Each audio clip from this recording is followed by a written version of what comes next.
మన ప్రభువును రక్షకుడైన యేసుక్రీస్తు నామంలో మీ అందరికీ నా హృదయపూర్వక వందనాలు తెలియజేస్తున్నాను. ఈరోజు మెయిన్ మెసేజ్ కొరకు మరి ఆరాధనలో, అదేవిధంగా టేబుల్ మెసేజ్లో దేవుడు గ్రౌండ్ని సిద్ధపరిచాడని నేను అనుకుంటా ఉన్నాను. మరి ఎవరేం మాట్లాడతారో ఒకరికొకరు తెలియదు, కానీ మరి దేవుడు ఆ విధంగా మరి తన ప్రణాళిక చొప్పున నడిపిస్తున్నాడు అని నేను బలంగా విశ్వసిస్తున్నాను. ఎందుకంటే ఆరాధన వర్తమానంలో దేవుడు మనతో మాట్లాడిన విషయం ఏమిటనంటే, అంత్య దినాల్లో అబద్ధ బోధకులు అనేక మంది వస్తారు, కాబట్టి మనం అబద్ధ బోధను డిసర్న్ చేసే వాళ్ళముగా ఉండాలి అని చెప్పబడింది. అదేవిధంగా బల్ల వర్తమానంలో కూడా అబద్ధ బోధకులు అనేక మంది వస్తారు, కాబట్టి అబద్ధ బోధను డిసర్న్ చేసే, అంటే అబద్ధ బోధన కనిపెట్టే వారంగా మనం ఉండాలి. ఎలా కనిపెడతాం అబద్ధ బోధన అంటే? By reading the word of God. దేవుని వాక్యం ద్వారా మాత్రమే మనం ఇది అబద్ధ బోధ, ఇది నిజమైన బోధ అనే విషయాన్ని మనం కనిపెడతాం. మరి నాకు మరి మెయిన్ వర్తమానాలు ఉన్నప్పుడల్లా నేను కీర్తనలోంచి 1వ కీర్తనని మనం ఇప్పుడే ధ్యానం చేసాం. అంటే బైబిల్లో దేవుని వాక్యాన్ని గురించి, దేవుని వాక్యం యొక్క ప్రాముఖ్యతను గురించి, దేవుని వాక్యం యొక్క విలువను గురించి, దేవుని వాక్యం యొక్క ప్రాశస్త్యాన్ని, దేవుని వాక్యం యొక్క శక్తిని గురించి 3 కీర్తనలు ప్రత్యేకించి రాయబడ్డాయి. Dedicated to God's word, importance of God's word. అది 1వ కీర్తన. 1వ కీర్తనలో 6 వచనాలు రాయబడ్డాయి. 1వ కీర్తన అంతా దేవుని వాక్యం గురించి, దేవుని వాక్యం చదవడానికి మనల్ని ప్రేరేపించేదిగా ఉంది. ఆ తర్వాత మనం 19వ కీర్తనని మనం ధ్యానం చేసాం. సామ్ 14. సామ్ 19. సామ్ 19లో కూడా మనం గమనించినట్లయితే 19వ కీర్తన కూడా దేవుని వాక్యాన్ని గురించి, దేవుని వాక్యం యొక్క ప్రాశస్త్యాన్ని గురించి తెలియజేస్తాం. ఆ తర్వాత దేవుని వాక్యం గురించి రాయబడిన కీర్తన 119వ కీర్తన. 1వ కీర్తన, 19వ కీర్తన, 119వ కీర్తన. 1వ కీర్తనని మనం ధ్యానం చేసాం. 19వ కీర్తనని కూడా మనం ధ్యానం చేసాం. ఈరోజు మనం 119వ కీర్తనలోంచి కొన్ని విషయాలని మనం ధ్యానం చేయడానికి మనం ప్రయత్నం చేద్దాం. నేను అనుకుంటాను మరి దేవుని వాక్యం యొక్క ఇంపార్టెన్స్ ని దేవుడు స్ట్రెస్ చేసి చెప్పడానికి 1వ కీర్తనలో 6 వచనాలు ఉంటే 19వ కీర్తనలో 14 వచనాలు పెట్టాడు దేవుడు. అంటే రెట్టింపుగా, అంటే రెట్టించి చెప్తా ఉన్నాడు దేవుడు దేవుని వాక్యం యొక్క ప్రాశస్త్యాన్ని గురించి. ఆ తర్వాత 119వ కీర్తనలోకి వస్తే 176 వచనాలు 119వ కీర్తనలో రాయబడ్డాయి. అంటే 29 రెట్లు రెట్టించి చెప్తా ఉన్నాడు దేవుడు దేవుడి వాక్యం గురించి అని నేను అర్థం చేసుకున్నాననే విషయాన్ని సందర్భంగా నేను మీకు జ్ఞాపకం చేస్తా ఉన్నా. సో 119వ కీర్తన 176 వచనాలు ఉత్తర ప్రత్యుత్తర రీతిగా చదువుదామని నేను అనను. ఎందుకనంటే చాలా పెద్ద కీర్తన కదా, కొంతమంది సొమ్మసిల్లి పడిపోవడానికి అవకాశం ఉంటది. కాబట్టి ఉత్తర ప్రత్యుత్తర రీతిగా చదవబోవట్లేదు. అయితే this length of this psalm, ఈ 119వ కీర్తన దేవుని వాక్యం గురించి నా కీర్తన కాబట్టి మరి దేవుడే ఆయన 176 వచనాలు ఉండాలని చెప్పి మరి ఆయన నిర్దేశించాడని నేను అనుకుంటూ ఉన్నాను. ఈ లెంత్ చాలా సార్లు మనల్ని ఈ కీర్తనను స్కిప్ చేసేలా చేస్తుంది, కానీ అలా చేయకూడదు. ఫర్ ఎగ్జాంపుల్ ఒక చిన్న విషయాన్ని చెప్తా. 17th సెంచరీలో ఈడెన్బర్గ్ లో బిషప్ జార్జ్ వైషార్ట్ అనే ఒక ఆయన ఉండేవాడు. ఆయన్ని మరి అప్పుడున్న ప్రభుత్వం ఆయన విశ్వాసాన్ని బట్టి ఆయనకు ఉరిశిక్ష విధించింది. ఉరిశిక్ష విధించిన తర్వాత ఆ రోజుల్లో ఒక అలవాటు ఏమిటనంటే, క్రైస్తవులను ఉరిశిక్ష వేసేటప్పుడు వాళ్ళు కోరుకున్న కీర్తన చదివి వినిపిస్తారు, ఆ తర్వాత వాళ్ళని ఉరిదీస్తారు. సో ఈ వైషాట్ గారికి 119వ కీర్తన అంటే చాలా ఇష్టం. చనిపోయేటప్పుడు అది చదవాలి, అది చదివితే వినాలని అనుకున్నాడు. సో నీ కోరిక ఏంటి, నీ చివరి కోరిక ఏం కీర్తన చదవాలి అని అంటే, ఆయన 119వ కీర్తన చదవండి అని అన్నాడు. సో ఒక పాస్టర్ని పిలిపించారు. ఆయన 119వ కీర్తన చదవడం స్టార్ట్ చేశాడు. స్టార్ట్ చేసి 2/3 కీర్తన అవ్వక ముందే ఆయనకు క్షమాభిక్ష పిటిషన్ ఆయన ఎప్పుడు అప్లై చేసుకుంటే దానికి రిప్లై వచ్చింది. ఆ రిప్లై తీసుకొని వచ్చారు అప్పుడే. రాగానే ఇక ఆ క్షమాభిక్ష పిటిషన్ తీసుకొని ఆయన రిలీజ్ చేయడం జరిగింది. So the length of this song saved one persons life literally కదా. ఈ కీర్తన 176 వచనాలు ఉండబట్టి ఆ చదివే లోపే ఆయన క్షమాభిక్ష పిటిషన్ వచ్చి ఆయన కాపాడబడ్డాడు, రక్షించబడ్డాడు అనే విషయం చరిత్రలో జరిగిన విషయం ఇదొకటి కదా. అంటే ఇది మనకి ఏం గుర్తు చేస్తుందంటే 176 కీర్తన నిజంగా మన జీవితాలని మారుస్తుంది, మన జీవితాలను బ్రతికిస్తుంది అనే విషయాన్ని మనం జ్ఞాపకం చేసుకుని ఇందులో నుంచి కొన్ని విషయాలను మనం ధ్యానం చేయడానికి మనం ప్రయత్నం చేద్దాం. ఒక చిన్న మాట ప్రార్థన చేసుకొని దేవుని వాక్యాన్ని ధ్యానం చేద్దాం. ప్రభువా, ప్రేమగల తండ్రి, నీకు వందనాలు, స్తుతులు, స్తోత్రాలు చెల్లిస్తున్నాం. అయ్యా, మేము అంత్య దినాల్లో ఉన్నామనే విషయాన్ని ప్రభువా మీరు మాకు పదే పదే గుర్తు చేసినారు. మీకు వందనాలు. ఈ అంత్య దినాల్లో అనేక మంది అబద్ధ బోధకులు వస్తారని కూడా మీరు మాకు గుర్తు చేసినారు. అబద్ధ బోధ విషయంలో మోసపోకుడి అని మీరు మమ్మల్ని హెచ్చరించారు. అందుని బట్టి నీకు వందనాలు. మరి అబద్ధ బోధను మేము బట్టి మోసపోకుండా ఉండాలంటే నీ వాక్యాన్ని శ్రద్ధగా మేము చదవాలి అనే విషయాన్ని మీరు మాకు గుర్తు చేసినారు. మీకు వందనాలు ప్రభువా. ఆ విధంగా మమ్మల్ని నీ వాక్యాన్ని చదువుటకు ప్రేరేపించే 119వ కీర్తనని మేము ధ్యానం చేస్తుండగా మీరు ఆ పరిశుద్ధాత్మ దేవ నన్ను మీ శిలువ చాటును మరుగుపరిచి ప్రభువా మీరు నా ద్వారా మీరు మాట్లాడమని మీ సన్నిధిలో ప్రార్థిస్తున్నాను. నేను అల్పుడను, అయోగ్యుడను, దేనికి పనికిరాని వాడిని ప్రభువా. నన్ను మీరు జ్ఞాపకం చేసుకొని బలపరిచి మీ మాటలు నా ద్వారా వినిపింప చేయమని సమస్త ఘనత, మహిమ, ప్రభావాలు మీకు ఆరోపిస్తూ మా ప్రభువును మీ ప్రియకుమారుడైన యేసుక్రీస్తు పుణ్యనామంలో మిక్కిలి వినయంగా బతిమాలి ప్రార్థిస్తున్నాను తండ్రి. ఆమేన్. ఈ 119వ కీర్తనలో ఉన్న ఒక ప్రత్యేకత ఏంటంటే హీబ్రూ భాషలో మనకు బైబిల్ రాయబడింది, ఓల్డ్ టెస్టిమెంట్. హీబ్రూ భాషలో 22 అక్షరాలు ఉంటాయి, 22 ఆల్ఫాబెట్స్ వాళ్ళకి. ఆ 22 అక్షరాల్లో ఒక్కొక్క భాగాన్ని ఒక్కొక్క అక్షరంతో, హీబ్రూ భాషలోని అక్షరంతో ఈ కీర్తనని 176 వచనాలు కదా, 176 డివైడెడ్ బై 8 వచనాలుగా దీన్ని డివైడ్ చేస్తే 22 భాగాలు అవుతుంది. అంటే ఒక్కొక్క హీబ్రూ భాషలోని ఒక్కొక్క లెటర్ ని పైన హెడ్డింగ్ పెట్టి, ఫర్ ఎగ్జాంపుల్ 119వ కీర్తన ఫస్ట్ చూస్తే ఆలెఫ్ అని ఉంటుంది. ఆలెఫ్ అంటే హీబ్రూ భాషలోని 22 అక్షరాల్లో మొదటి వచనం.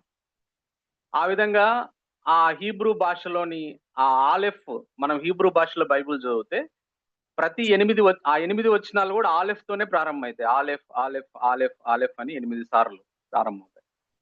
ఆ విధంగా 22 అక్షరాలు, 22 × 8 176 వచనాలు ఈ కీర్తనలో రాయబడ్డాయనే విషయాన్ని ఈ సందర్భంగా నేను మీకు జ్ఞాపకం చేస్తాను. ఈ కీర్తన రచయిత ఎవరో మనకు తెలియదు. అయితే ఈ కీర్తన దేవుని వాక్యం యొక్క ప్రాముఖ్యతను, ఉపయోగాన్ని, ప్రాశస్తాన్ని, గొప్పతనాన్ని, శక్తిని గురించి తెలియజేస్తా ఉంది కదా. ఈ కీర్తనలో మనం గమనించినట్లయితే దేవుని వాక్యానికి 8 పర్యాయ పదాలు ఈ కీర్తనలో మనం చూస్తాం. అంటే ధర్మశాస్త్రం అని రాయబడింది ఆ కీర్తనలో మనం చదివితే 176లో. ధర్మశాస్త్రం అనున్నా, ఆజ్ఞలనున్నా, విధులనున్నా, కట్టడలనున్నా, వాక్యం అనున్నా, శాసనములనున్నా, ఉపదేశములనున్నా, మార్గములనున్నా, ఇదంతా దేవుని వాక్యానికి సంబంధించింది. సో ఇంకా 176 కీర్తనలో ఉన్న ప్రత్యేకత ఏంటంటే కేవలం 3 వచనాల్లోనే దేవుని వాక్యం అనే మాట ఉండదు. అది ఏంటి అంటే 90, 122, 132 వచనాల్లో మాత్రమే దేవుని వాక్యం పద ప్రస్తావన ఉండదు. మిగిలిన అన్ని వచనాల్లో, అంటే మిగిలిన 173 వచనాల్లో దేవుని వాక్యం అనే పదం ఉంటది. ఏదో ఒకటి 8 పదాల్లో ఒక పదం ఉంటది అనే విషయాన్ని నేను మీకు జ్ఞాపకం చేస్తాను. ఒకసారి ఒక దైవభక్తి గల ఫిలిప్ అనే ఒక వ్యక్తి తన పిల్లలకు చిన్నప్పటి నుంచి ఆయన పెట్టిన ఒక డిసిప్లిన్ ఏంటంటే, తన పిల్లలకి ప్రతిరోజు 119వ కీర్తనలోంచి ఒక వచనం చదవాలి వాళ్ళు. ఆయన పిల్లలకు చిన్నప్పటి నుంచి నేర్పించింది 119వ కీర్తనలోంచి ప్రతిరోజు ఒక వచనం చదవాలి వాళ్ళు. అలా వాళ్ళు 176 వచనాలు, అంటే 119వ కీర్తన ఒక సంవత్సరంలో 2 సార్లు చదివేసేయచ్చు, పూర్తి చేయొచ్చు. ఆ విధంగా వాళ్ళు ప్రతిరోజు ఒక వచనాన్ని 119వ కీర్తనలో ఆ పిల్లవాళ్ళు చదవడం ప్రారంభించిన తర్వాత వాళ్ళ ఫిలిప్ గారి కుమారుడు మాథ్యూ హెన్రీ, ఆయన పేరు, he fell in love with word of God.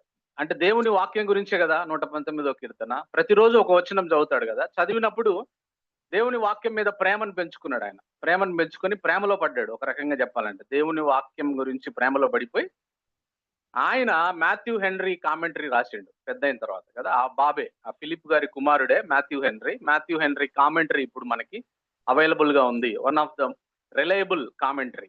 మనం మాథ్యూ హెన్రీ కామెంటరీని రెఫర్ చేయొచ్చు. అటువంటి మరి కామెంటరీని ఆయన రాసినాడు అనే విషయాన్ని నేను మీకు జ్ఞాపకం చేస్తాను.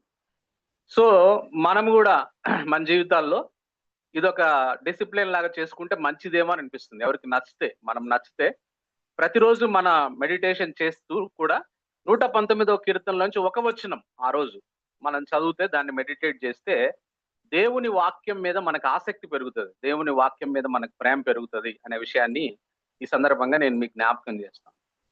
ఎందుకంటే దేవుని వాక్యం శక్తివంతమైంది. నేను ఇటీవల ఒక సాక్ష్యాన్ని విన్నా, ఒక టెస్టిమోనీ. భానుచందర్ అని ఒక సినిమా యాక్టర్ ఉన్నాడు, ఓల్డ్ పాత సినిమా యాక్టర్. ఆ భానుచందర్ అని ఆయన ఫ్యామిలీ క్రిస్టియన్ ఫ్యామిలీ. ఆయన ఒక యాంకర్ అడుగుతా ఉంది, ఎందుకు మీరు హిందూస్ కదా, మీరు ఎందుకు క్రిస్టియన్ మతాన్ని స్వీకరించారు అని చెప్పి ఆ యాక్టర్ని అడిగినప్పుడు ఆయన చెప్పిన విషయం ఏమిటనంటే, వాళ్ళ అమ్మగారు చిన్నప్పుడు, వాళ్ళ అమ్మ పేరు శకుంతల, వాళ్ళ అమ్మగారు చిన్నప్పుడు ఆమెకు ఒక స్ట్రేంజ్ డిసీజ్ ఉండేదంట. ముక్కులోంచి నీరు కారుతా ఉంటది ఎప్పుడు ఆమె చదువుకునేటప్పుడు, ఆ శకుంతల గారు చదువుకునేటప్పుడు. అది చాలా మంది డాక్టర్లకు చూపించినా కూడా స్వస్థపడలేదంట. అహోబిల్ రావు అని ఒక ఎండి జనరల్ మెడిసిన్ డాక్టర్ ఉండేవాడంట ఆ రోజుల్లో. ఆయన చెప్పిండంట, మీ అమ్మకి ఇది పోదయ్యా, ఇది ఒక స్ట్రేంజ్ డిసీజు, సో మీ అమ్మకి పెళ్లి కావడం కూడా కష్టమే, ఏమనుకోవద్దని చెప్పి అహోబిల్ రావు గారు కూడా సర్టిఫికెట్ ఇచ్చిందంట వాళ్ళ అమ్మకి, అంటే ఇది నయం కాదు అని. సో వాళ్ళ ఫ్రెండ్స్ కూడా, ఆ శకుంతల గారి ఫ్రెండ్స్, ఆమె ఒక క్రిస్టియన్ స్కూల్లో చదువుతా ఉండేది, ఆ ఫ్రెండ్స్ కూడా దగ్గరికి రానిచ్చేవాళ్ళు కాదు, తినేటప్పుడు కూర్చునేవాళ్ళు, ఎందుకంటే ముక్కులోంచి నీళ్లు కారుతానే ఉంటాయి ఆమెకి. సో అదొక ఎంబరాసింగ్ గా ఉండి ఆమె దగ్గరికి రానిచ్చేవాళ్ళు కాదు. అందువల్ల ఒక లంచ్ అవర్ లో ఆ శకుంతల గారు చిన్న వయసులో ఆమె పక్కన కూర్చొని ఏడుస్తా ఉంటే, ఒక నన్ను వచ్చి ఎందుకు ఏడుస్తున్నావు శకుంతల అని అడిగితే, ఇట్లా మేడం, ఈ ముక్కులోంచి నాకు నా ప్రాబ్లం తెలుసు కదా, ఇట్లా కారుతా ఉంది, నన్ను ఎవరు ఫ్రెండ్స్ దగ్గరికి రానియట్లేదు అని అంటే, అప్పుడు ఆ శకుంతల గారు ఆమె జోబులోంచి ఒక న్యూ టెస్టిమెంట్ బైబుల్ తీసి నన్ను శకుంతల గారితో ఆ నన్ను న్యూ టెస్టిమెంట్ బైబుల్ తీసి ఆమె చేతిలో పెట్టి, అమ్మ దీంట్లో ప్రతిరోజు ఒక వచనం చదివి నువ్వు అది ప్రతిరోజు నువ్వు పడుకునేటప్పుడు నీ తల క్రింద పెట్టుకొని పడుకో, ప్రతిరోజు ఒక వచనం చదువు అని చెప్పి బైబుల్ ఇచ్చింది. అలా శకుంతల గారు బైబుల్ తీసుకొని పోయి ప్రతిరోజు ఒక వచనం చదువుతూ తల క్రింద పెట్టుకొని పడుకునేదంట. ఆ తర్వాత స్ట్రేంజ్ గా ఒక వారానికి ఆ ముక్కులోంచి వచ్చే అది ఆగిపోయింది. ఆగిపోయిన తర్వాత మా అహోబిల్ రావు గారికి పోయిందంట. పోతే ఆయన ఆశ్చర్యపోయినంట, ఇది పోదు అని చెప్పినా కదా, ఎట్లా పోయింది అని అంటే, ఇదిగో బైబుల్ ప్రతిరోజు చదవమని చెప్పి ఒక నన్ను ఇచ్చింది, చదివి నేను ఒక మాట ప్రార్థన చేసుకుని యేసు ప్రభువుని స్వస్థపరచమని అడిగి నేను తల క్రింద పెట్టుకొని పడుకున్నాను అని అంటే, ఆయన ఆశ్చర్యపోయి 6 months తర్వాత అహోబిల్ రావు బికమ్ ఏ క్రిస్టియన్. ఆయన కూడా క్రైస్తవుడిగా మారినాడు. అంటే ఈ ఫ్యామిలీ మాత్రమే కాదు, ఈ భానుచందర్ గారి ఫ్యామిలీ మాత్రమే కాకుండా అహోబిల్ రావు కూడా, డాక్టర్ కూడా మరి క్రైస్తవుడిగా మారినాడు అనే విషయం మరి ఆ చరిత్రలో మరి చెప్తున్న విషయం అనే విషయాన్ని ఈ సందర్భంగా నేను మీకు జ్ఞాపకం చేస్తాను. అందువల్ల దేవుని వాక్యం శక్తి, అంటే నేను తల క్రింద పెట్టుకోమని నేను రికమెండ్ చేయట్లేదు, అంటే వాళ్ళకి తెలియదు కాబట్టి వాళ్ళు అలా చేసినారు, అంతేగాని దేవుని వాక్యం శక్తి కలిగింది అనే విషయాన్ని, దేవుని వాక్యం మనల్ని స్వస్థపరుస్తుంది, దేవుని వాక్యం అనేక మందిని రక్షణలోనికి నడిపిస్తుంది అనే విషయాన్ని కూడా ఈ సందర్భంగా నేను మీకు జ్ఞాపకం చేస్తాను. చార్లెస్ స్పర్జన్ అనే ఆయన దేవుని సేవకుడు, ఆయన అంటాడు ఈ కీర్తన గురించి, 119వ కీర్తన గురించి చార్లెస్ స్పర్జన్ చెప్పిన మాట ఏమిటంటే, Psalm 119 is a deep mine of spiritual riches.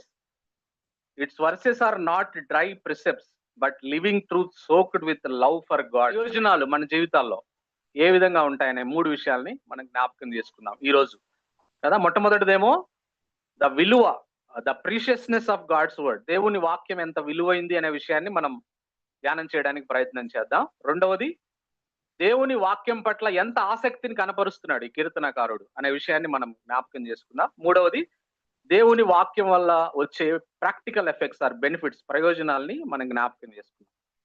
మొట్టమొదటిది the preciousness of God's word, దేవుని వాక్యం యొక్క విలువ గురించి 119వ కీర్తనలో ఏం రాయబడింది అంటే 3 వచనాలను చూపిస్తాను చూడండి. 119 72వ వచనంలో, 119:72లో రాయబడ్డ మాట, వేల కొలది వెండి బంగారు నాణెముల కంటే నీవిచ్చిన ధర్మశాస్త్రం నాకు మేలు అంటున్నాడు.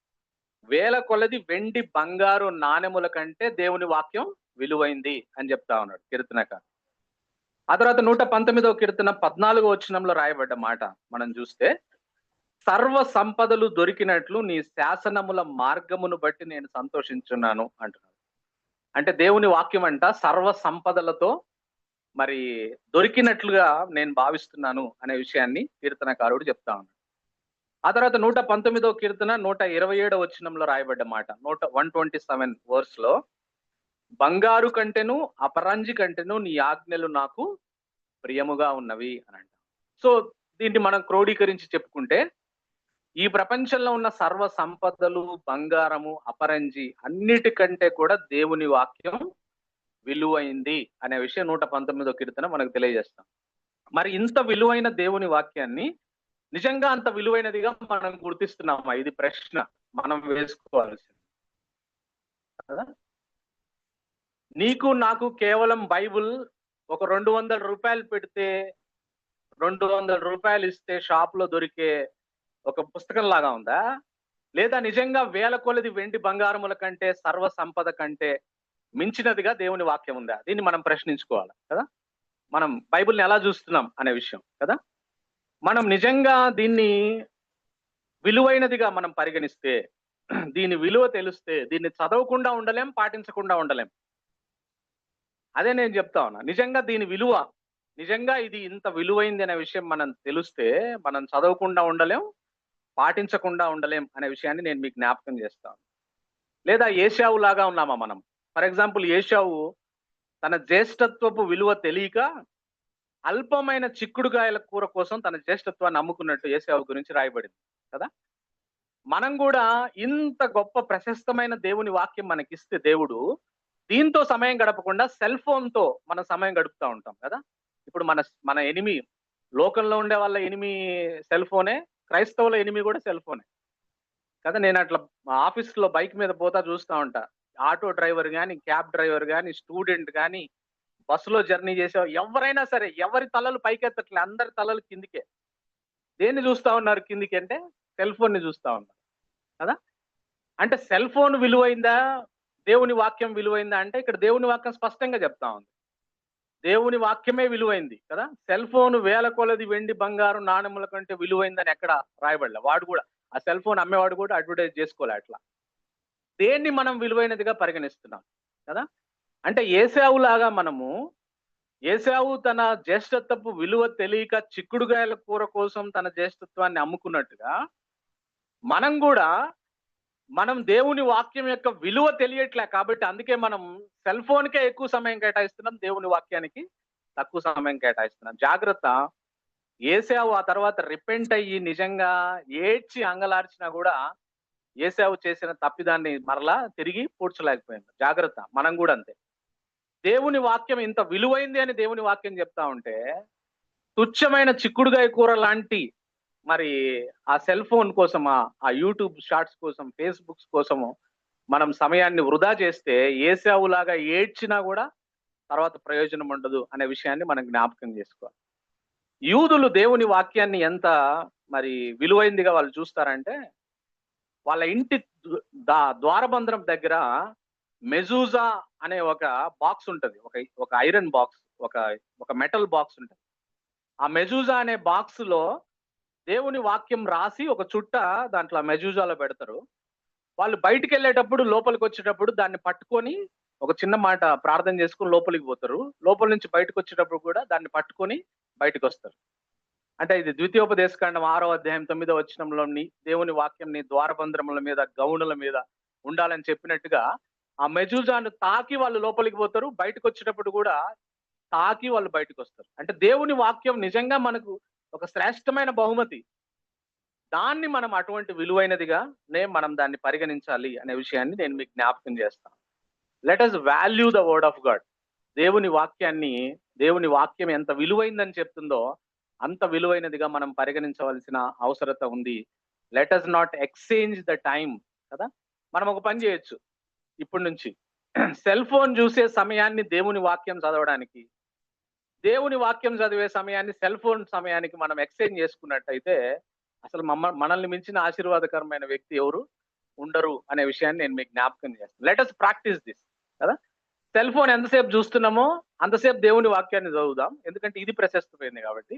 దేవుని వాక్యం ఏదో అరగంట, లేకుంటే బైబుల్ క్యాలెండర్లో బయటికి పోతా బైబుల్ క్యాలెండర్లో వాక్యం చదివి బయటికి వెళ్తాం కదా, ఆ సమయాన్ని సెల్ ఫోన్ చూడడానికి మనం ఇస్తాం. అలా ఇచ్చినప్పుడు నిజంగా మన జీవితాల్లో గొప్ప మార్పు జరుగుతుంది అనే విషయాన్ని నేను మీకు జ్ఞాపకం చేస్తాను. Let us realise the value of the word of God. రెండో విషయాన్ని మనం చూద్దాం కదా. Let us look unto the psalmist passion for God's word. ఈ కీర్తనకారుడు మరి ఎవరో గాని, ఈయనకున్న కొంతమంది దావీదు రాసినారంటారు, కొంతమంది నెహెమ్యా అంటారు, కొంతమంది ఎజ్రా అంటారు, మనకు తెలియదు ఎవరు రాసినరో. కానీ ఈ కీర్తనకారుడికి దేవుని వాక్యం పట్ల ఉన్న ఆసక్తి, ప్యాషన్ చూడండి. 119వ కీర్తనలో మనం చూస్తాం. 119వ కీర్తన 20వ వచనంలో రాయబడ్డ మాట, నీ న్యాయ విధుల మీద నాకు ఎడతెగని ఆశ కలిగి ఉన్నది, దాని చేత నా ప్రాణము క్షీణించుచున్నదంట. ఎంత ఎంత బాగా రాస్తున్నాడు చూడండి. అంటే దేవుని వాక్యం పట్ల అంట ఆయన ఆశ చేత క్షీణించిపోతుందంట ఆయన ప్రాణం. అంటే ఇది లేకపోతే నేను బ్రతకలేను అంటున్నాడు ఆ కీర్తనకారుడు కదా. అంటే ప్రాణము క్షీణించేంత ఆశని దేవుని వాక్యం పట్ల ఆయన కలిగి ఉన్నాడు అనే విషయం అక్కడ మనకు కనబడతా ఉంది అనే విషయాన్ని నేను మీకు జ్ఞాపకం చేస్తాను. అట్లా ఆ తర్వాత 119వ కీర్తన 97వ వచనంలో రాయబడ్డ మాట, నీ ధర్మశాస్త్రము నాకెంతో ప్రియముగానున్నది, దినమెల్లా నేను దానిని ధ్యానించుచున్నాను. ప్రియమైందంట ఆయనకి. నాకు ప్రియమైంది ఈ లోకంలో దేవుని వాక్యమే, అందువల్ల దినమెల్లా అంటే ఉదయం నుంచి సాయంత్రం వరకు నేను నీ వాక్యాన్ని ధ్యానిస్తూనే ఉన్నాను అని అంటా ఉన్నాడు అనే విషయాన్ని నేను మీకు జ్ఞాపకం చేస్తాను. ఆ తర్వాత 119వ కీర్తన 103వ వచనంలో రాయబడ్డ మాట, నీ వాక్యము నా జిహ్వకు ఎంతో మధురములు, అవి నా నోటికి తేనె కంటే తీపిగా ఉన్నవి అని అంటా.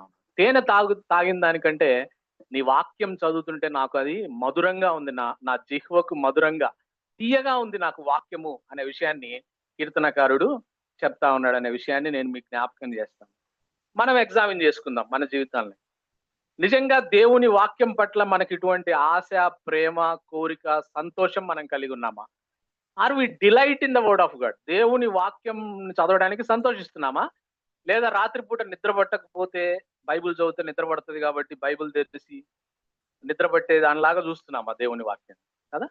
అట్లా మనం నిద్రపడడానికి బైబిల్ చదువుతుంటే మన లేదా తేడా ఉందనే విషయాన్ని మనం గమనించాలి. దేవుని వాక్యం పట్ల మనకు ఆశ ఉండాలి, ప్రేమ ఉండాలి, కోరిక ఉండాలి, సంతోషాన్ని మనకు కలిగించాలి అనే విషయాన్ని నేను మీకు జ్ఞాపకం చేస్తాను. బైబిల్లో చాలా మంది మనం చూస్తే దేవుని వాక్యం పట్ల అటువంటి ప్రేమను కనపరిచిన వారు. ఉదాహరణకు దావీదు కదా. 167వ వచనంలో రాయబడ్డ మాట దావీదుకు అబ్సల్యూట్ గా సరిపోతుంది. నేను నీ శాసనములను బట్టి ప్రవర్తించుచున్నాను, అవి నాకు అతి ప్రియములు కదా అక్కడ రాయబడింది. అంటే దేవుని వాక్యం అంటే అతి ప్రియం కాదు, అతి ప్రియం నాకు అనే విషయాన్ని మరి తెలియజేస్తాం.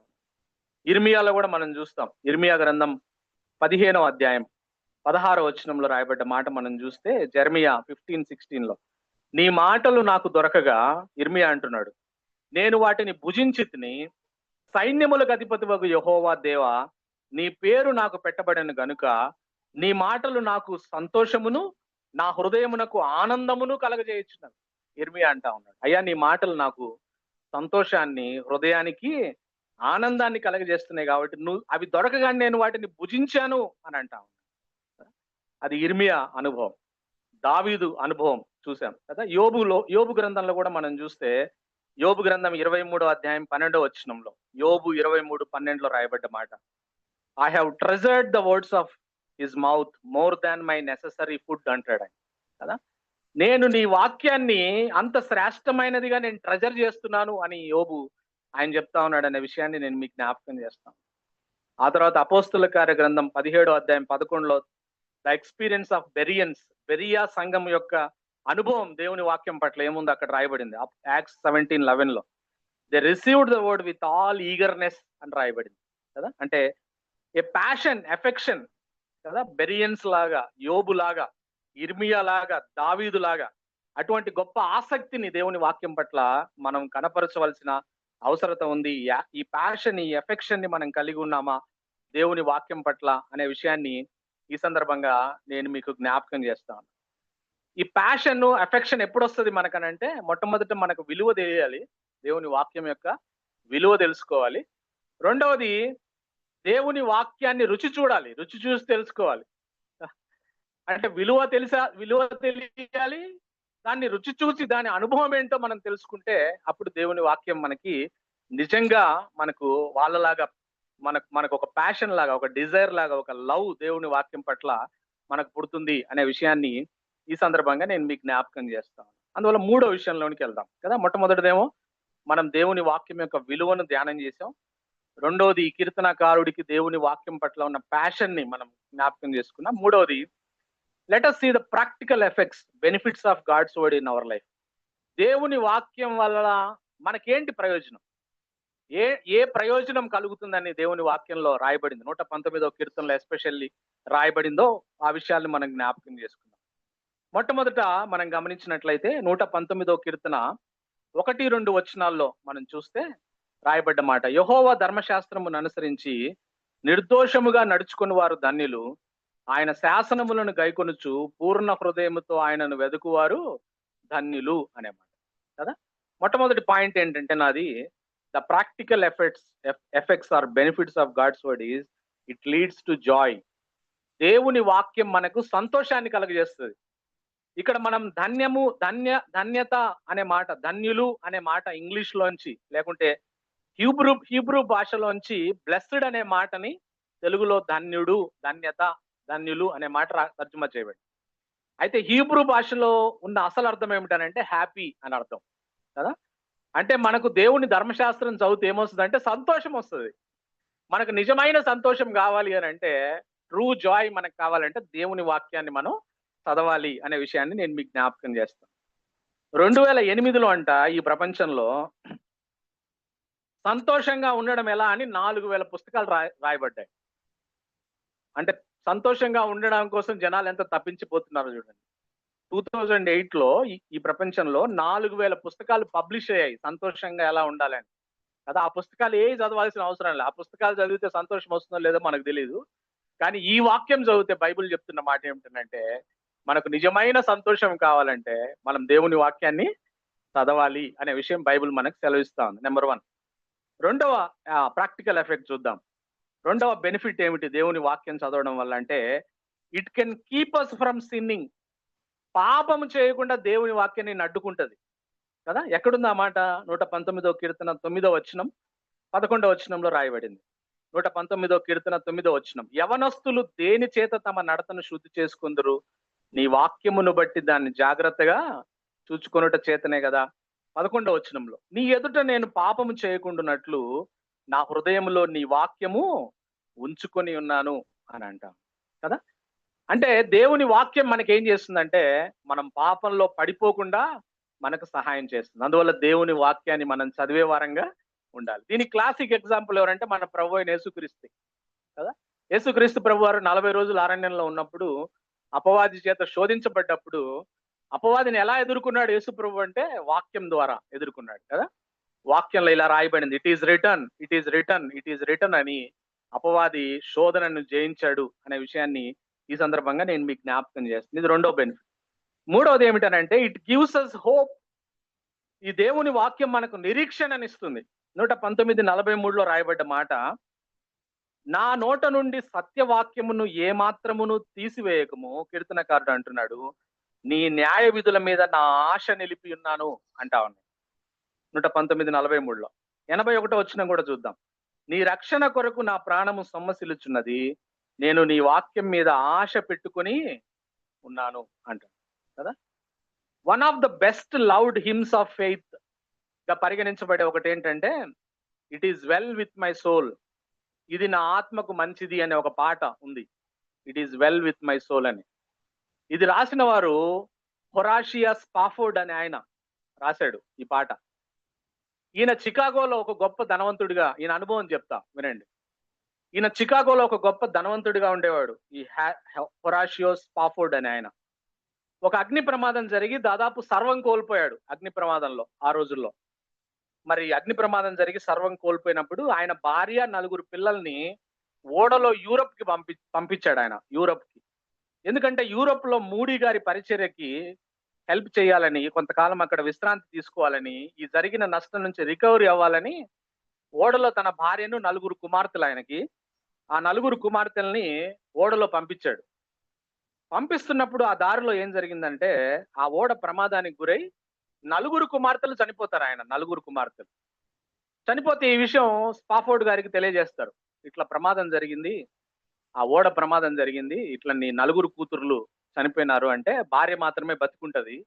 అప్పుడు ఆయన వేరే ఓడ తీసుకొని ఆ ఆ ఆ ప్రమాదం జరిగిన ఆ ఓడ దగ్గరికి వెళ్తాడు. వెళ్తే అప్పుడు ఆయన భార్య తన నలుగురు కుమార్తెలు ఎక్కడ చనిపోయారో ఆ ప్లేస్ చూపించి, ఇక్కడే మన నలుగురు కుమార్తెలు ఆ ఓడ ప్రమాదంలో సముద్రంలో మునిగిపోయి చనిపోయినారంటే, అప్పుడు ఆయన ఆయన అంటాడు, స్పాఫోర్డ్ ఈ విధంగా రెస్పాండ్ అవుతాడు.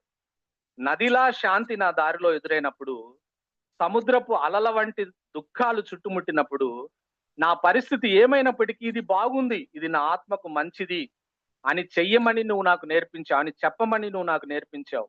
అంటే జీవితంలో ఎటువంటి కష్టాలు జరిగినా కూడా, ఇది నా ఆత్మకు మంచిది అని ప్రభువా నువ్వు నాకు చెప్పమని నేర్పించావు అని ఆయన ఆ పాట రాశాడు అనే విషయాన్ని నేను ఈ సందర్భంగా మీకు జ్ఞాపకం చేస్తాను. సో మనం గొప్ప బాధలను మరియు కష్టాలను భరిస్తున్నప్పుడు, ఇది మన కోసం దేవుని ప్రణాళిక ముగింపు కాదు. ఎందుకంటే మన ముగింపు ఎప్పుడు ఎలా ఉంటది?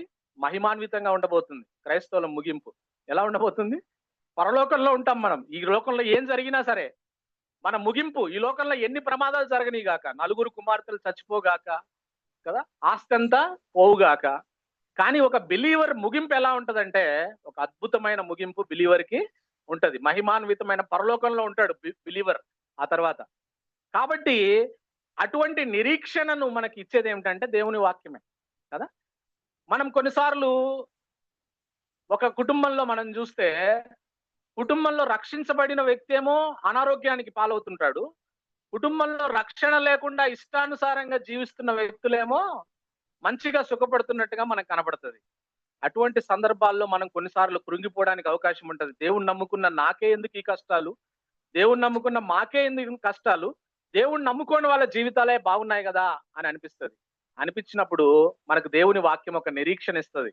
ఆ నిరీక్షణ ఏమిటనంటే కదా, ఇది నా ఆత్మకు మంచిది అని నువ్వు చెప్పావు. ఎందుకంటే దుష్టుడి అంతం ఎప్పుడైనా, యేసు ప్రభువుని ఎరుగని వాళ్ళ అంతము భయంకరంగా ఉండబోతా ఉంది. కానీ యేసు ప్రభువుని ఎరిగిన మనం ఈ లోకంలో ఎన్ని కష్టాలు వచ్చినా సరే మన ముగింపు మాత్రం మహిమాన్వితంగా ఉండబోతుంది. అటువంటి నిరీక్షణను దేవుని వాక్యం ఇస్తుంది. ఎలా వస్తుంది నీకు ఆ నిరీక్షణ అని అంటే, దేవుని వాక్యం చదవడం ద్వారా అటువంటి గొప్ప నిరీక్షణని మనం పొందుకుంటామనే విషయాన్ని నేను మీకు జ్ఞాపకం చేస్తా ఉన్నా. ఆ తర్వాత దేవుని వాక్యం వల్ల వచ్చే మనకు ప్రయోజనం ఏమిటి అనే విషయాన్ని మనం గమనిస్తే, it's an anchor of truth and amid of sea of life అనే విషయాన్ని నేను మీకు జ్ఞాపకం చేస్తాను. అంటే దేవుని వాక్యము అబద్ధాలతో నిండిన ఈ ప్రపంచంలో ఒక సత్యాన్ని ఆనుకొని మనం జీవించడానికి ఒక యాంకర్ లాగా దేవుని వాక్యం మనకు పనిచేస్తుంది కదా. అబద్ధాలతో నిండిన లోకంలో మనం జీవిస్తా ఉన్నాం. అబద్ధాలను విశ్వసించే లోకంలో, అబద్ధాలను ప్రచారం చేసే లోకంలో, అబద్ధాలు మంచిది, అబద్ధాలు ఆడమని చెప్పే లోకంలో మనం జీవిస్తా ఉన్నాం కదా. ఒకసారి నేను వరంగల్లో, ఆమ్రపాలి గారు వరంగల్ కలెక్టర్ గా ఉన్నప్పుడు, స్టేజ్ మీద అందరూ మినిస్టర్స్ ఉన్నారు. స్టేజ్ మీద కలెక్టర్ అంటే ఇండియాలోనే గొప్ప ఐఏఎస్ చదివిన ఆమె, ఐఏఎస్ చదివి కలెక్టర్ అవుతారు కదా, అది ఫస్ట్ మరి గొప్ప పోస్ట్ ఇండియాలో. ఆమె స్టేజ్ మీద నుంచి బహిరంగంగా ప్రెస్ అందరు ఉంటే ఆ యూత్ కు సందేశం ఇస్తూ ఆమె చెప్తుంది, మీ ఎక్స్పీరియన్స్ విషయంలో మీకు జాబ్ రావాలంటే మీరు ఫేక్ చేయొచ్చు, అబద్ధం చెప్పొచ్చు, అబద్ధం చెప్పి మీరు మా ఉద్యోగాలు తెచ్చుకోండి అని చెప్తా ఉన్నారు కదా. అంటే ఒక ఉన్నత ఉద్యోగంలో ఉన్న వ్యక్తి అబద్ధం చెప్పమని బహిరంగంగా ప్రెస్ ముందు, మీడియా ముందు, మినిస్టర్స్ ముందు, అందరి ముందు చెప్తా ఉన్నారు. అటువంటి అబద్ధాలతో నిండిన లోకంలో మనం జీవిస్తాం. అటువంటి అబద్ధాలతో నిండిన లోకంలో సత్యం ఏంటి అసలు? దేన్ని మనం పాటించాలి, దేన్ని మనం పాటించకూడదు అంటే మన రెఫరెన్స్ ఏంటంటే దేవుని వాక్యమే.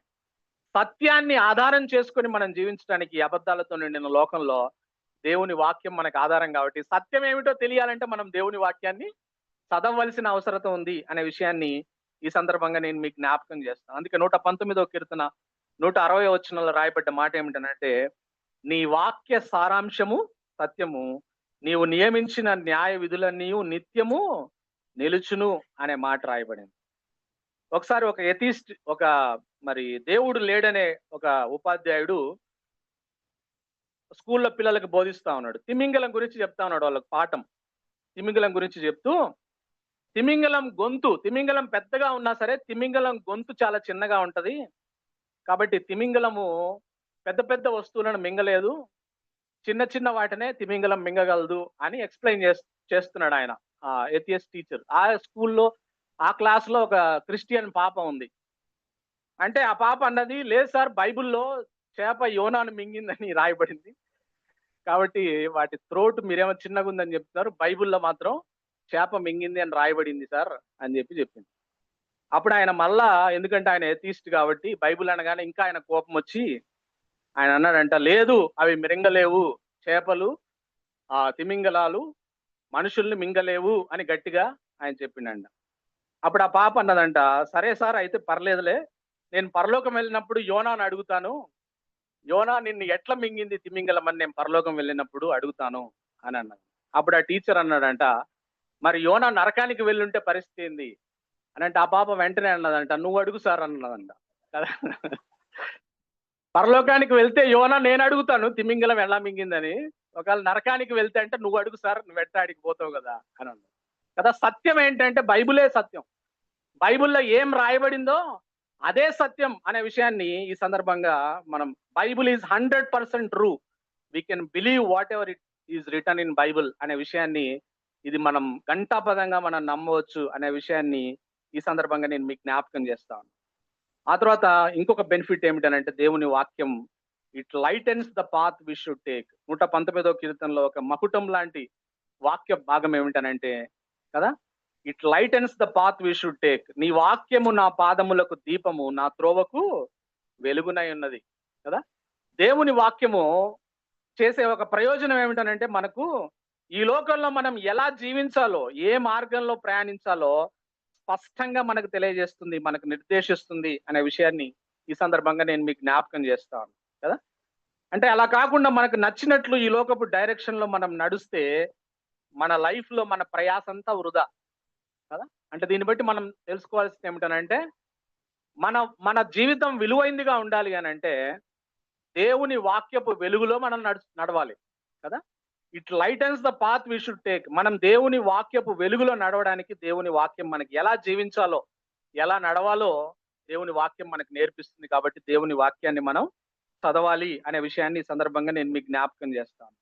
అలా దేవుని డైరెక్షన్ లో మనం లేకపోతే మనం చేసే ప్రయత్నాలు వృధా అయిపోతాయి. ఫర్ ఎగ్జాంపుల్, నార్త్ మెక్సికోలో నిజంగా జరిగిన సంఘటన ఇది. నార్త్ మెక్సికోలో 1975 నవంబర్లో 75 మంది శిక్ష పడ్డది, ఖైదీలు, వాళ్ళకి జీవిత ఖైదు శిక్ష పడింది. అంటే జీవితాంతం వాళ్ళు జైల్లో ఉండాలి. అటువంటి శిక్ష పడ్డ 75 మంది ఖైదీలు ఏం చేసిందంటే, జైలు నుండి పారిపోవడానికి సీక్రెట్ టన్నెల్ తవ్వడం మొదలుపెట్టిండ్రు. నవంబర్లో మొదలుపెట్టిండ్రు. ఏది, కింద భూమిలో ఎవరికి తెలియకుండా భూమిలోంచి టన్నెల్ బయటికి పోవడానికి, జైల్లోంచి బయటికి పోవడానికి టన్నెల్ తవ్వడం మొదలుపెట్టిండ్రు. పాపం తవ్విండ్రు. నవంబర్ నుంచి 1975 నవంబర్లో మొదలుపెట్టి 1976 ఏప్రిల్ వరకు తవ్విండ్రు పాపం వాళ్ళు 75 మంది. తవ్వి వాళ్ళు ఎక్కడ ఎండప్ అయిందంటే, ఇంకా మనం బయటకు వచ్చేస్తున్నాం అన్నట్టు వాళ్ళు బయటకు ఎక్కడికి వచ్చిందంటే, ఏ కోర్టు రూమ్ అయితే వాళ్ళను 75 మందిని జైలుకు పంపించిందో ఆ కోర్టు రూమ్ లోకి వచ్చింది అందరు 75. జడ్జి ఆడ కూర్చొని తీర్పులు చెప్తా ఉన్నాడు. ఆశ్చర్యపోయింది ఆయన, ఎవర్రా వీళ్ళంతా అంటే, సార్ వీళ్ళు అదే ఈ 75 మందిని మీరు జీవిత ఖైదీ జైలుకు పంపించింది కదా, వాళ్ళే మళ్ళీ తవ్వుకుంటా మళ్ళీ ఇక్కడికి వచ్చిందంటే పోలీసు వాళ్ళని పిలిపించి మళ్ళీ మొత్తాన్ని తీసుకుపోయి లోపల వేయండి అనండి. మన జీవితాలు కూడా అట్లుంటాయి, దేవుని వాక్య ప్రకారం జీవించకపోతే we end up in wrong place కదా. అంత ప్రయాస వృధా అయిపోయింది కదా. అట్లా మన ప్రయాస మనం తవ్వి మనం మళ్ళీ కోర్టు రూమ్ లోకి వచ్చేటట్టు ఉండకుండా ఉండాలంటే వాక్యపు వెలుగులో మన జీవితాల్ని నడిపించవలసిన అవసరత ఉంది అనే విషయాన్ని ఈ సందర్భంగా నేను మీకు జ్ఞాపకం చేస్తా ఉన్నా. ఆ తర్వాత చివరిది మనం గమనించినట్లయితే, దేవుని వాక్యం ఏం చేస్తుంది, మనకు ప్రయోజనం ఏమిటనంటే, 119వ కీర్తన 165వ వచనంలో రాయబడ్డ మాట, నీ ధర్మశాస్త్రము ప్రేమించు వారికి ఎంతో నెమ్మది కలదు. ఇట్ గివ్స్ పీస్ అండి, పీస్ కదా. దేవుని వాక్యం మనకేం చేస్తుందంటే అది మనకు నెమ్మదినిస్తుంది. అదే కదా మంచి మాట 119 కీర్తన 165 వచనంలో, నీ ధర్మశాస్త్రము ప్రేమించు వారికి ఎంతో నెమ్మది కలదు, వారు తూలి త్రొట్టిల్లుటకు కారణమేమీ లేదు అనే మాట బైబిల్లో రాయబడిందనే విషయాన్ని నేను మీకు జ్ఞాపకం చేస్తా ఉన్నా. ప్రియ దేవుని బిడ్డలారా, దేవుని వాక్యం మనకు సమాధానాన్ని ఇస్తుంది, నెమ్మదినిస్తుంది. మనం త్రొట్టిల్లకుండా ఉండాలంటే మనం దేవుని వాక్యాన్ని చదవవలసిన అవసరత ఉంది అనే విషయాన్ని సందర్భంగా నేను మీకు జ్ఞాపకం చేస్తాను. మరి కొర్రిటన్ భూమి గారు వరల్డ్ వార్ 2 సందర్భంగా జ్యూస్ ని తప్పించుకోవడానికి సహాయం చేసి అరెస్ట్ చేయబడి ఒక భయంకరమైన కాన్సన్ట్రేషన్ క్యాంప్ లో ఆమె వేయబడ్డప్పుడు, ఆ అమానుషమైన చీకటితో నిండిన, హింసతో నిండిన, మరణం ఆవరించి ఉన్న నిరీక్షణ లేని చోట కొరిటన్ భూమి ఎంతో నిరీక్షణతో జీవించింది, ఎంతో నెమ్మదితో జీవించింది. ఎలా జీవించిందంటే ఆమె ఒక చిన్న బైబిల్ని స్మగుల్ చేసి తెచ్చుకుంది దాంతో పాటు, ఎవరు సీక్రెట్ గా తెలియకుండా తెచ్చుకొని ఆ చోట, ఆ భయంకరమైన చోట, నిరీక్షణకు ఆధారం లేని చోట, హింసతో నిండిన చోట, ఇంకా సేపు ఉంటే ప్రాణం పోతుందో లేదో తెలియని చోట ఆమె నెమ్మదితో జీవించింది. ఎలా జీవించిందంటే రోజు ఆ వాక్యం చదివేది, ఆ స్మగుల్ చేసిన ఆ బైబిల్ చదివి ఆమె ఆ భయంకరమైన పరిస్థితుల మధ్య నెమ్మదితో కూడిన జీవితాన్ని జీవించింది అనే విషయాన్ని నేను మీకు జ్ఞాపకం చేస్తా ఉన్నా. అవును ప్రియులరా, ఈ కీర్తన మనకు బైబిల్ చెప్తున్న మాట, ఈ కీర్తన మనకు గుర్తు చేస్తున్న మాట ఏమిటంటే, మనకు ఇంత భయంకరమైన సమస్యల మధ్య నెమ్మదితో మనం జీవించాలి అని అంటే మనం దేవుని వాక్యాన్ని చదివే వారంగా ఉండాలి అనే విషయాన్ని ఈ సందర్భంగా నేను మీకు జ్ఞాపకం చేస్తా ఉన్నా. సో మనం ఈరోజు 3 విషయాలను జ్ఞాపకం చేసుకున్నాం కదా. దేవుని వాక్యం యొక్క విలువ ఏమిటో మనం ధ్యానం చేసినాం. దేవుని వాక్యం పట్ల ఎంత ఆసక్తి ఉండాలనో మనం జ్ఞాపకం చేసుకున్నాం. దేవుని వాక్యం పట్ల, దేవుని వాక్యం ఎంత ప్రయోజనకరమైందో, ఎన్ని లాభాలు ఉన్నాయో మనము జ్ఞాపకం చేసుకున్నాం. అందుకే కీర్తనకారుడు 119, 15, 16లో ఏమంటాడంటే కదా, 119, 15, 16లో, నీ ఆజ్ఞలను నేను ధ్యానించేదను, నీ త్రోవలను మన్నించేదను, నీ కట్టడలను బట్టి హర్షించేదను, నీ వాక్యమును నేను మరువక ఎందును అంటున్నాడు. అంటే మనం చేయాల్సిన 4 విషయాలు చెప్తా ఉన్నాడు ఇక్కడ 119, 15, 16లో. I will meditate your word, I will contemplate your word, I will delight in your word, I will not forget your word అంటా ఉన్నాడు కదా. మనం ఈ పని చేయాలి. మనం ఏం చేయాలి? ధ్యానించాలి, మనం మన్నించాలి దేవుని వాక్యాన్ని, మనం హర్షించాలి దేవుని వాక్యంలో, మనము మరువక ఉండాలి దేవుని వాక్యాన్ని. ఆ విధంగా మనం చేస్తే ప్రియ దేవుని బిడ్డలారా కదా, అమేజింగ్ బ్లెస్డ్ లైఫ్ ని మనం జీవిస్తాం కదా. రెండు వచనాలు నేను చెప్పి ముగిస్తా, 2 వచనాలు మీకు చూపించి ముగిస్తా. యోహాను సువార్త 14:23 చూద్దాం, చూడండి. నేను ముగిస్తా ఉన్నా. జాన్ 14:23లో రాయబడ్డ మాట. యోహాను సువార్త 14:23లో, యేసు, ఒకడు నన్ను ప్రేమించిన ఎడల వాడు నా మాట గైకొనును, అప్పుడు నా తండ్రి వాణిని ప్రేమించును, మేము వాని యొద్దకు వచ్చి వాని యొద్ద నివాసము చేతుము అని అంటాం. అంటే దేవుడు మనతో నివాసం చేయాలంటే మనం ఏం చేయాలంట? దేవుని వాక్య ప్రకారం జీవించాలి, వాక్యం చదవాలి, దాని ప్రకారం జీవిస్తే దేవుడు మనతో నివాసం చేస్తారంట. ఎంత అద్భుతమైన ఆశీర్వాదం కదా ఇది. ఆ తర్వాత ఇంకొక మాట నేను ముగిస్తా. నిర్గమకాండం 20వ అధ్యాయం 6వ వచనంలో రాయబడ్డ మాట. నిర్గమకాండము 20వ అధ్యాయం 6వ వచనం. ఇది నన్ను కదిలిచేసింది ఈ మాట నేను చదువుతున్నప్పుడు కదా. నన్ను ప్రేమించి, నిర్గమకాండం 20వ అధ్యాయం 6వ వచనం, నన్ను ప్రేమించి నా ఆజ్ఞలు గైకొని వారిని 1000 తరముల వరకు కరుణించి వాడినై ఉన్నాను. అబ్బా, ఎంత మంచి మాట అండి. నన్ను ప్రేమించి నా ఆజ్ఞలు గైకొని వారిని 1000 తరములు, 1000 జనరేషన్స్ వరకు నేను కరుణిస్తాను అంటున్నాడు దేవుడు కదా. దేవుని కరుణ ఎంత అవసరం మనకి. దేవుడు మనల్నే కాదు, మన తర్వాత 1000 తరాలని, మనం ఉంటామో లేదో తెలియదు కానీ, అంటే దేవుడు రాకడ త్వరగా వస్తుంది. అయితే అటువంటి ఆశీర్వాదం అంటే దాంట్లో ఉన్న దాన్ని అండర్స్టాండ్ చేసుకోవాలి. ఆయన్ను ప్రేమించి ఆయన ఆజ్ఞలను గైకొంటే 1000 తరముల వరకు మనల్ని కరుణించేవాడే ఉంటున్నాడు అనే విషయాన్ని నేను మీకు జ్ఞాపకం చేస్తా ఉన్నా. ప్రియులారా, నేను ముగిస్తా ఉన్నా. దేవుని వాక్యం పట్ల మన యాటిట్యూడ్ గుర్తుపెట్టుకోండి. దేవుని పట్ల మన యాటిట్యూడ్ ను తెలియజేస్తుంది. దేవుని వాక్యం పట్ల మన యాటిట్యూడ్ దేవుని పట్ల మన యాటిట్యూడ్ ని తెలియజేస్తుంది. దేవుని వాక్యం పట్ల మన ప్రేమ దేవుని పట్ల మన ప్రేమను తెలియజేస్తుంది. దేవుని వాక్యానికి ఎంత రూమ్ ఇస్తున్నాం అనేది దేవుడికి ఎంత రూమ్ ఇస్తున్నామో మనకు తెలియజేస్తుంది. How much God's word means to you and how much God meaning to you అనే విషయాన్ని తెలియజేస్తున్న విషయాన్ని నేను మీకు జ్ఞాపకం చేస్తున్నా. So let us give high priority to God's word in our life కదా. దేవుని వాక్యానికి ఎక్కువ ప్రాధాన్యత ఇద్దాం. ఆ తర్వాత ఏషావు లాగా ఏడ్చినా కూడా ఎటువంటి ప్రయోజనం లేదు అనే విషయాన్ని నేను మీకు జ్ఞాపకం చేస్తా ఉన్నా. దేవుడి మాటలు దీవించు. How many of us give importance to God's word? Serious time. Doesn't have to be much time. 15 minutes. Seriously looking at God's word. You know, if you're determined to spend 15 minutes serious about God's word, you know how many hours you would have read God's word in 1 year? 90 hours. 90 hours you would have read God's word, and that can change your life. You'll be a different person. And the things you're struggling, the problems you're going through, you suddenly find God has taken care of them also many times. Amazing answers you see, amazing blessings can come. And you will be able to, most important, identify what is right, what is wrong. We spend a lot of time in our cell phones and touch screen and watching all those things. 15 minutes is nothing. Nothing. It just goes away. Let us be serious. Let us not read God's word casually or sleepily, but eagerly. Let us consider this precious. Father, we thank you for this time that you've given us, and thank you for reminding us of the preciousness of your word, the benefits of your word. And grant us, dear Lord, a passion for your word. May we be serious about so great a salvation. How can we say we know you? How can we say we love you without giving seriousness to your word, Lord, that teaches us the way to life? Lead us, guide us. Thank you for your precious word that is available to us even on our cell phones. There was a time when people never used to find your word. Word of God was rare. Books were not there. But today we have access. In so many ways we have the word of God. And so through so many mediums. Yet we neglect your word so much. Lord, cleanse us, Master. Give us the right sense of priority.